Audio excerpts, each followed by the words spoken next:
হক হে আল্লাহ, হক হে আল্লাহ। পাপা, দুদিন হলো ঘরে আমাদের কিছুই নেই, শুধু এই মুরগিটাই আছে। আমরা এই মুরগিটাকে খেতে পারবো না, কারণ তোমার ছোট বোন এই মুরগিটাকে অনেক ভালোবাসে। আরে আমাকে তো অনেক জোরে ক্ষুধা লেগেছে, চলো এই ঘরে গিয়ে একটু জিজ্ঞেস করে দেখি। আরে বেটা, ঘরে কেউ আসো? হ্যাঁ বাবা বলেন। বেটা, আমার অনেক ক্ষুধা লেগেছে, আমাকে কিছু খাইতে দে। বাবা, আমাদের ঘরে তো কিছু খাবার নেই। ঠিক আছে বাবা, ঘরে এসে বসেন, আমি কিছু ব্যবস্থা করি।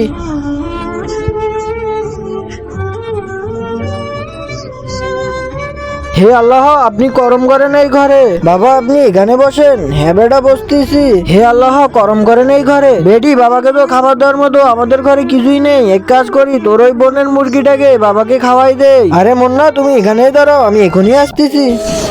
বাবা, এই নেন আপনার খাবার। হ্যাঁ, আমি খাইতাছি।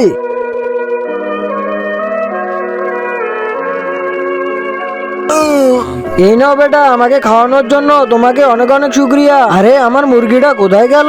আরে বেটি, তুমি দাঁড়াও। আরে পাপা, তুমি আমার মুরগিটা দেখেছো কোথাও? আরে বেটি, তোমার মুরগিটা। তার আগে আল্লাহর এই সুন্দর নামটি দেখে যারা লাইক সাবস্ক্রাইব করে দিবে, হে আল্লাহ তুমি তাদেরকে হজ করা তৌফিক দান করে দিও। বাবা, আমি আপনাকে যে মুরগিটা দিয়ে দাওয়াত খাওয়াইছি, ওই মুরগিটা আমার বেটি অনেক ভালোবাসতো। বেটা, আমি যে মুরগির হাড্ডিগুলা খেয়েছি, ওই মুরগির হাড্ডিগুলো আমার কাছে নিয়ে আসো। ঠিক আছে বাবা, আমি আনতেছি। আরে এই তো এখানে হাড্ডিগুলো পড়ে আছে, এই নেন বাবা। হে আল্লাহ, আপনার রহমতে এই মুরগিটাকে আবার আগের মতো করে দেন।